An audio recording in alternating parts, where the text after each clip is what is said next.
Like most things, it's going to be about balance. So a good story is going to have both showing and telling, whether you're talking about interiority or any other writing tool. But giving us an inside look at how your character is subjectively processing information is not optional. So you do have to include that, and from there, it's just about finding the right balance.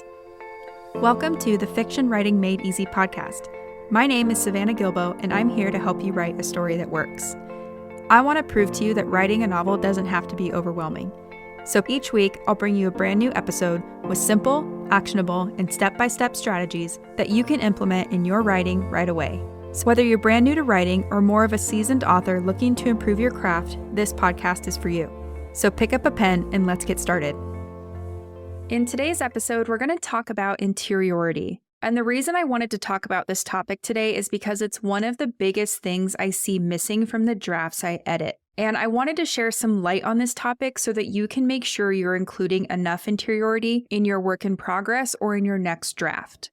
Now, before we dive in, I want to mention that I kind of set the stage for this episode back in episode number 82, and I now realize that not all podcast players use episode numbers, so if you're not listening on Apple Podcasts, you can search for the title of the episode. It's called Show Don't Tell What This Advice Really Means in any other podcast player. I'm also going to link to that episode in the show notes for easy access as well. But essentially, in that episode, I talked about how if you want to evoke emotions in your readers, you have to show your characters emotional reactions to things. And there are three main ways to do this. Number one, you can tell readers what a character is feeling so you can name the emotion. Number two, you can show emotions via body language, bodily sensations, or physical tells. And number three, you can show emotions via interiority, aka including your character's thoughts, feelings, and subjective interpretations of events on the page. And as I mentioned in that episode, this third method is the most impactful. And this is really what we're going to dig into more in today's episode. So let's start off by talking about why interiority is important. And I want you to consider this. Novels are the only storytelling medium that invite us into someone's mind and allow us to follow along as that person makes sense of what's happening. As that character makes sense of what's happening, so does the reader. That's what makes novels special. That's what makes readers go to novels when we have so many other choices for entertainment. So this kind of on-the-page processing is what it means to write interiority. And if you leave it out of your novel, readers are going to feel cheated because that's what they come to novels for. So there's no way around it. If you want to write the kind of stories that move readers and create lasting emotional resonance, then you have to become a master of writing interiority. And I'll tell you something I've noticed. Once you understand what interiority is, and once you practice writing it into your draft, you're never going to look back. I see this in my clients and students all the time. It's one of those things that once it clicks into place, you're going to wonder how you ever wrote a story without it. So let's dive in and talk a little bit more about what interiority is. Interiority is on-the-page access to a protagonist's psyche as they process information in an interesting way. So basically, it's your character's thoughts, feelings, memories, impressions, opinions, reactions, and inner struggles expressed on the page. Another way of thinking about this is that it's what a security camera cannot capture. So it's not your character's physical reactions or their dialogue or anything that we can see externally. Interiority is all internal and it's all partial. Now, what do I mean by that interiority is all partial? Well, interiority is rooted in a character's perspective, and no two people's psyches are the same. Everyone experiences emotions in different ways, and everyone has their own unique worldview, values, priorities, hopes, fears, and biases that come into play when processing the world around us, right? So as an example, when you get angry, that might look very different from when I get angry, and our anger might be caused by two very different things. And not only that, but there are many shades of being angry and thousands of different reasons why someone could be angry or whatever emotion you're working with, right? So to bring this to life in another way, I'm going to paint you an example. So imagine you're reading a story about a mother-daughter relationship and the mom brings her daughter home a brand new dress. And imagine it's very beautiful, it's very sparkly, and as you read the description of it, you're just expecting the daughter to love it, but instead she's angry. So as readers, we're kind of thinking, okay, what? That makes no sense. Why is she angry? This is a beautiful dress. And then let's say that you keep reading and the daughter storms off down the hallway. you'd still be left in the dark about why she's so angry. You wouldn't understand why she's reacting the way that she's reacting, right? But if the author included some interiority, so for example, let's say that the author includes this. She thinks she can just buy me a new dress after what she did. I should have never asked her to come to Parents' Day at school. By including that little bit of interiority, the daughter's behavior makes a lot more sense, right? So we know a little bit more about why she's mad at mom and why even this beautiful sparkly dress is going to result in anger. I would much rather have those specific thoughts on the page than a description of a character storming off and stomping their feet down the hallway, or slamming their door and rattling all the shelves in the hallway, or anything like that. All of these are external reactions, and if you add them up over time, it just becomes way too dramatic. But this is where a lot of writers stop with their characters' reactions. And instead of just stopping there, I'd rather that you dive into your character's head to add this kind of context, meaning, humor, or emotion to any given situation. Again, this is going to be your superpower because interiority can help you reach the depths of someone's psyche that no other storytelling medium can. This is what makes novels so awesome and why we still choose to read novels while having access to so many other sources of entertainment like Netflix and Amazon Prime and all that stuff, right? So hopefully, as you can see, the purpose of interiority is to help readers connect with your characters by exposing their inner life, so their thoughts, their feelings, and their subjective interpretation of events. But interiority can also help you do more things, so it can help you reveal who or what a character is paying attention to or not. It can help you show readers why a character is saying or doing something. It can help you establish the intensity of a character's feelings about something that's happening or something that they see. Interiority can help you reveal a character's expectations of what's going to happen both before and after the conflict in a scene occurs.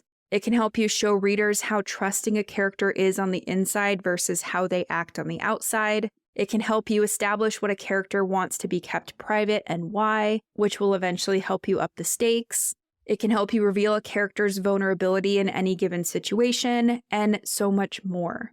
So in other words, with interiority, you can show readers exactly how someone is processing information, or all the different layers of how they're processing something, which reveals character.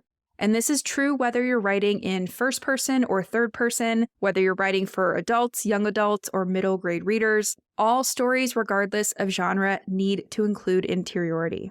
Now, you might be wondering, okay, this makes sense, but how do I know if something is interiority or not? How do I know if I've been doing this already or if a certain passage is interiority or not?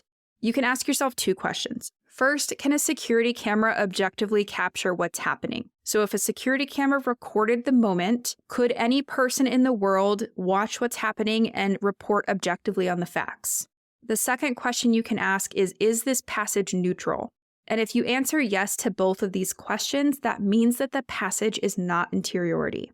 So I want to quickly walk through an example of what interiority does and doesn't look like. And I pulled out just a few snippets of text from Ugly Love by Colleen Hoover. And this comes from the first chapter, so there's no spoilers.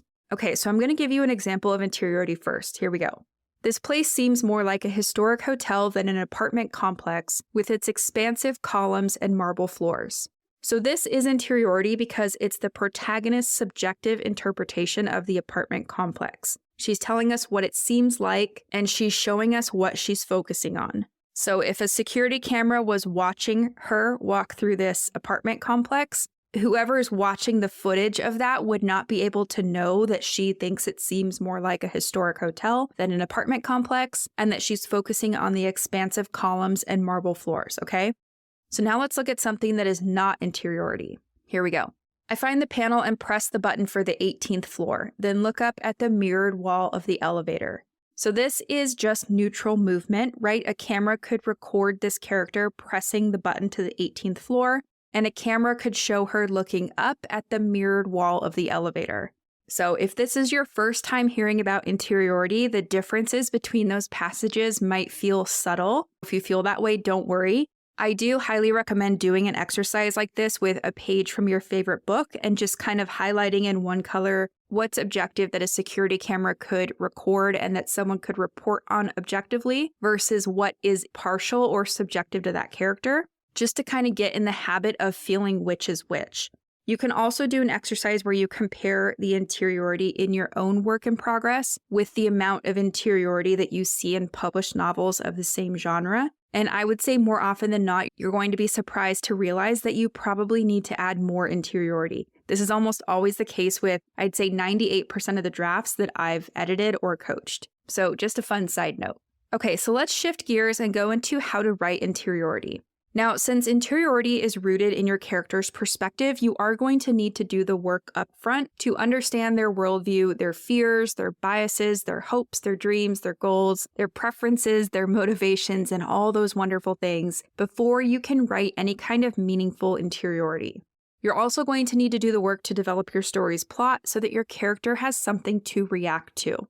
And this is important because even though our thoughts and feelings are private, they are rooted in or triggered by something or someone, including ourselves. So we need to flesh out character and we need to develop plot before we can write any kind of meaningful, impactful interiority. And then once you've done the work to flesh out your characters and your plot, there are some questions I want you to keep in mind as you write each one of your scenes. So number 1 is, what is your character's goal coming into this scene?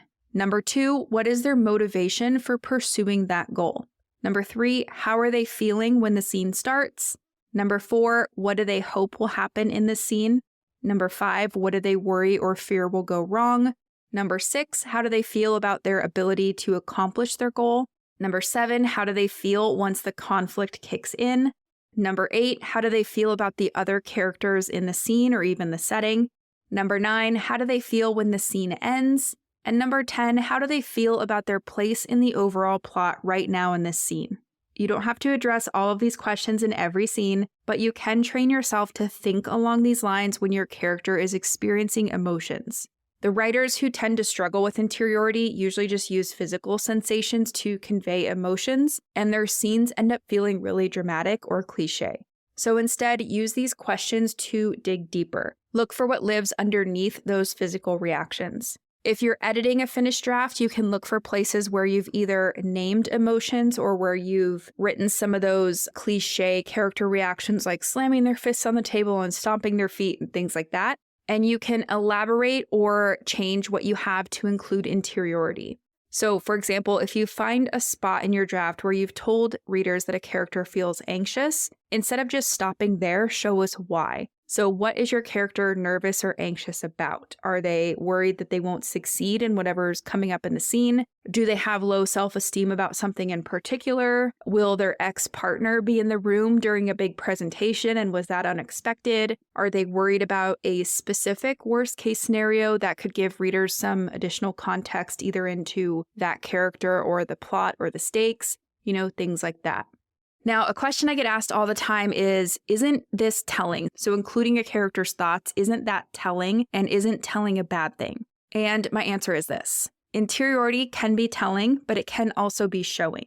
So if you're worried about interiority being telling, just do me a favor and just get that out of your head, because like most things, it's going to be about balance. So a good story is going to have both showing and telling, whether you're talking about interiority or any other writing tool. But giving us an inside look at how your character is subjectively processing information is not optional. So you do have to include that, and from there, it's just about finding the right balance. And that's just going to take time and practice. So hopefully you can see that writing interiority is super, super important. There are many things beyond base feelings and immediate physical reactions that you can layer into your writing. And that's where you're really going to start giving your characters depth. And as an editor and a coach who sees a lot of drafts, I can tell you that this is one of the biggest things that's going to improve the quality of your first draft, or any draft really. So always be on the lookout for where you can add more interiority. And I always tell my clients and students that when you feel uncomfortable about the amount you're adding in, that's probably when you're doing it right. So get to that level or find that edge where you're starting to feel a little bit uncomfortable about the amount of interiority you're including, and you'll know you're probably doing it right. Now, before I let you go, let's do a quick recap of some of the key points we talked about in today's episode. Key point number 1 is that interiority is on-the-page access to a protagonist's psyche as they process information in an interesting way. So it's your character's thoughts, feelings, memories, impressions, opinions, reactions, and inner struggles expressed on the page. It's what a security camera cannot capture. Key point number 2 is that it's all rooted in your character, so it needs to be partial. No two people's psyches are the same, and everyone experiences emotions in a different way. We all come into situations with our own unique worldviews and fears and hopes and biases and all that fun stuff, and that's going to affect the way we process the world around us. Key point number 3 is that it's not enough to just rely on physical sensations or physical reactions to convey emotions. This is what's going to leave your writing feeling way too dramatic or cliche, so instead just aim to go a level deeper. Look what lives underneath those physical reactions and always ask questions like, why is this character doing this? Or how does she feel about this in the moment? Or what is making her react this way? And show that to us on the page. I'm sure that you know why someone's reacting the way that they are, but you need to put that on the page if you want readers to have that experience as well. The most important thing to remember out of all of this is that your character is not an impartial security camera just recording the events of the scene for readers, no matter which point of view you're writing in. You always have to bring it back to character and remind yourself that they're experiencing the moments you're throwing at them via the plot, and that in real life, people react to stuff all the time, so should your characters. You're telling a story because you want people to experience it, and this is exactly what Interiority will allow you to do. It's how you're going to get readers to live vicariously through your characters, and how you'll give them the emotional experience they're looking for. So that's it for today's episode. Thank you so much for tuning in and for showing your support. If you want to check out any of the links I mentioned in this episode, you can find them in the show notes listed in the description of each episode inside your podcast player or at savannahgilbo.com/podcast. If you haven't done so already, make sure you're following this podcast because there's going to be another brand new episode coming out next week. If you're an Apple user, I'd really appreciate it if you took a few seconds to leave a rating and a review. Your ratings and reviews tell Apple that this is a podcast that's worth listening to. And in turn, your reviews will help this podcast get in front of more fiction writers just like you. So if you have a quick second, please leave a rating and a review and share this podcast with some of your friends. And then I'll see you next week with a brand new episode full of actionable tips, tools, and strategies to help you become a better writer. So until then, happy writing.